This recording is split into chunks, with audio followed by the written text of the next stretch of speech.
Bienvenidos amigos televidentes a Pensamiento Crítico en este día viernes. Ya tenemos la presencia de Carlos Páez, concejal del Distrito Metropolitano de Quito. Carlos Páez, buenos días, bienvenido. Muchas gracias, buenos días a todos los que nos están sintonizando. Bueno, y a propósito que se acaba de pasar las fiestas de Quito, hay mucha tela de cortar de la ciudad de Quito, no en términos de fiesta, pero sí en términos de seguir potencializando y fortaleciendo la ciudad. Y en ese sentido, está generando mucha polémica siempre el transporte público, pero más allá del transporte público como servicio, hoy lo que genera polémica es los contratos del transporte público. Efectivamente, el tema del transporte público es un hecho siempre pendiente en las ciudades, porque tienen que ver con su dinámica socioeconómica y además con el hecho cotidiano, porque hay otros temas en los que la gente ve una vez al mes, una vez al año, pero el transporte público lo está viendo 3, 4 veces todos los días y por tanto tienen que sufrir muchas veces los avatares que significa el viajar en bus, y quienes comparten la vía con el transporte público son también en alguna manera actores protagónicos en esta problemática. Bueno, eso es un tema que evidentemente es lo que más le preocupa a la sociedad de una ciudad, es decir, por el tema de la movilidad, por el tema de que no genere contaminación, por el tema de tener una ciudad amigable. ¿Pero qué pasa con los contratos del transporte público? La Secretaría de Movilidad anunció la semana pasada el que se van a suscribir los nuevos contratos de operación para los buses que funcionan en cooperativas y compañías privadas. ¿Y eso no debería de ser lo correcto? Es correcto, de hecho estamos bien atrasados porque los contratos últimos estaban vigentes hasta diciembre del 2013 y han sufrido una serie de prórrogas que los mantienen hasta actualmente vigentes actualmente. Es decir, desde el 2013 a la fecha hemos estado de prórroga en prórroga. Y uno diría es por la complejidad del tema, pero se aspiraría que los nuevos contratos no consagren la situación que está vigente actualmente, que es, para ponerlo en un término simple, mala. La calidad del servicio que se oferta dista mucho de la expectativa que se tiene como ciudadanía, como usuario.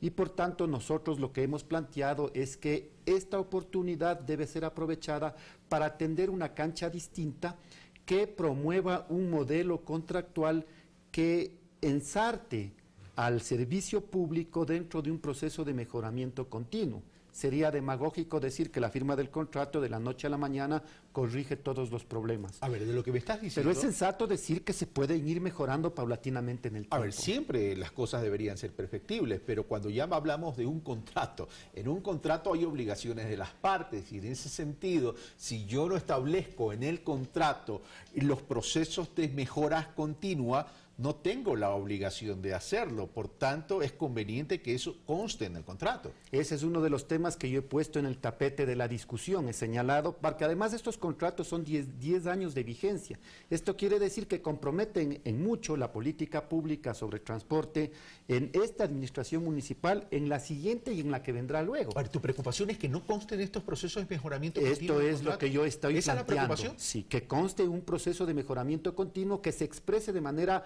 evaluable y verificable, por ejemplo, en ciertos hitos que comprometen a las partes, no solamente a los transportistas, sino también al municipio. Pongo algunos ejemplos. El cambio en la estructuración interna de las operadoras de transporte, pasar de la visión que se tiene actualmente, ¿no es cierto?, de que cada bus se bate como puede, a un concepto corporativo, a un concepto de flota en donde existan responsabilidades por la operación de la ruta en términos de calidad del servicio.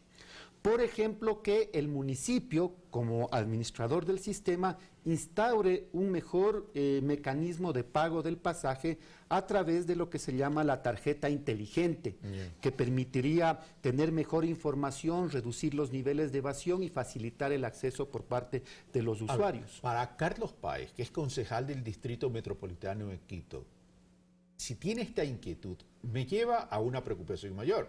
Es decir, tú como concejal, ¿no conoces el modelo de contrato? No conocemos lo que se está discutiendo y hemos señalado la necesidad de que este tema se saque de la oficina en la que se esté tratando. El transporte público no es un problema entre la dirigencia de los transportistas y la autoridad pública. hay un actor fundamental que es el usuario y que muchas veces no ha sido tomado en cuenta, y nosotros demandamos que en esta coyuntura se discuta socialmente los contenidos de ese contrato, y en esa lógica, como concejal y con la experiencia que he podido acumular, he hecho varios aportes de tal manera de que temas como la reorganización de las rutas, el papel de la autoridad pública, el hecho de la fiscalización con participación ciudadana y un modelo económico transparente, técnicamente concebido y socialmente sensible, puedan ser incorporados en el contrato de manera de que tenga hitos que deban cumplirse. Te voy a hacer una pregunta que puede sonar absurda. ¿Y qué conocen entonces los concejales? Porque si los concejales, los contratos tienen obligaciones de carácter económica, como tienen obligaciones de carácter técnico, como tienen obligaciones de carácter de mejoras continuas y otras series de obligaciones. Pero los concejales deberían conocer en cuánto se está obligando el municipio económicamente en relación a su presupuesto municipal del año y el proyectado, para poder establecer una planeación estratégica de crecimiento y de construcción de ciudad continua. ¿No conocen nada de eso? Es decir, no conocemos porque no es un hecho legislativo y nos corresponde como fiscalizadores. En este punto, mi tarea no es fiscalizar sobre el hecho consumado, sino advertir oportunamente para evitar que se cometan equivocaciones, al menos a mi juicio, y esto tendrá que ser resuelto en el debate, pero en una lógica de procurar que la ciudad cuente con un instrumento, que es el contrato de operación del transporte público, que le permita solucionar los déficits actuales, que son grandes, en términos de corregir una política pública. Tomando en cuenta además un hecho relevante para la ciudad, que es que luego de 3 años entrará a funcionar el metro. Y si hasta esa fecha no hemos desfacido ciertos entuertos, ¿no es cierto?, que tiene el transporte público, como la reorganización de las rutas, como los contratos de operación, como el sistema de pago de los pasajes, como la participación de las operadoras privadas en los sistemas de alimentación y troncalización que el metro define, vamos a llegar, ¿no es cierto?, a esa fecha sin poder explotar toda la capacidad que tiene este fabuloso sistema que es el metro.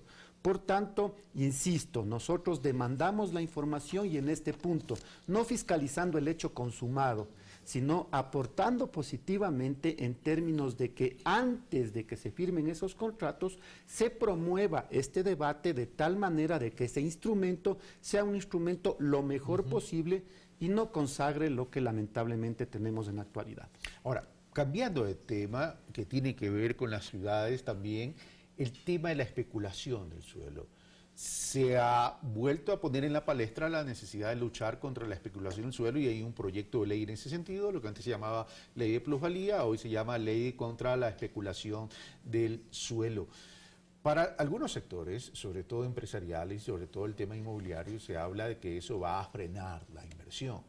Pero, ¿cómo lograr un equilibrio entre que no se frene la inversión, pero que tampoco exista una gran especulación en el precio del suelo que genere dificultades de acceso al mismo y por tanto se construyan varias ciudades dentro de una misma ciudad? A ver, este es un tema que ha sido discutido en varias oportunidades al interior del Consejo Metropolitano de Quito. ¿Cómo lograr que la inversión pública que realice el municipio y que incrementa el valor del suelo en sus alrededores no sea capturada solamente por el dueño de ese terreno, que no ha hecho ningún esfuerzo, sino que sea capturado socialmente de tal manera de que el municipio disponga de recursos para poder invertir en agua, alcantarillado, etcétera, etcétera, de tal forma de acortar las brechas en la deficiencia de los servicios? Tiene que ver con el transporte público. Por ejemplo, pongo a discusión el tema de lo que ocurrirá alrededor de las estaciones del metro, por ejemplo. Cuando el metro está funcionando, evidentemente la potencia de este servicio hará que el suelo en sus alrededores sea muy apetecido. El metro es una inversión de todos los ciudadanos de Quito y de los ecuatorianos, porque no olvidemos que el gobierno contribuye con 750 millones. ¿Quién tiene que apropiarse de esa ganancia? ¿El propietario que estuvo engordando el suelo o que tuvo la suerte de vivir por ahí? ¿O efectivamente el municipio, que es el que realiza la inversión, de tal manera de recuperar parte de esa ganancia extraordinaria provocada por la intervención pública, para fondear aquellos proyectos que permiten dotar de agua y servicios a los sectores que todavía pero carecen. tú pones el ejemplo del terreno, pero ¿qué pasa con aquellos que ya tienen un departamento en determinada zona o una casa en determinada cosa que no lo ha tenido engordando, sino que lo ha tenido utilizando? En ese caso hay una ganancia ordinaria y si es una transacción común y corriente entre ciudadanos está reconocido. Es decir, ahí no ha existido especulación. No hay especulación y por tanto la ley como está planteada, digamos habrá que ver qué resulta luego de los debates en la Asamblea, pero como está planteada reconoce el valor de venta, pero reconoce también este valor o incremento financiero que adquiere ese, entre comillas, capital.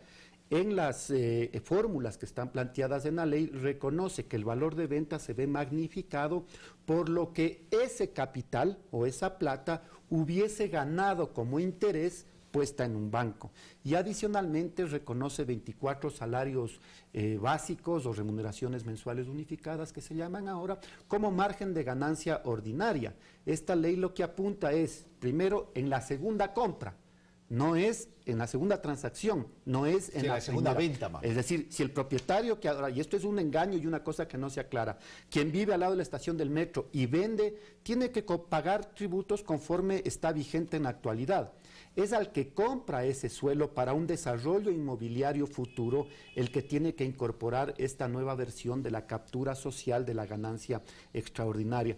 A mí me parece que es una ley que contribuye a que los municipios tengan mayor capacidad de financiamiento desde una perspectiva equitativa, de tal forma de que puedan cumplir con las obligaciones que están establecidas en la ley y la expectativa que tenemos los ciudadanos frente a su trabajo. Bueno, tema para debatir profundamente, Carlos Páez. ¿O no? Muchas gracias, Carlos, por estar con nosotros. Buen día. Gracias, buen viernes y buen fin de semana. Una brevísima pausa y regresamos.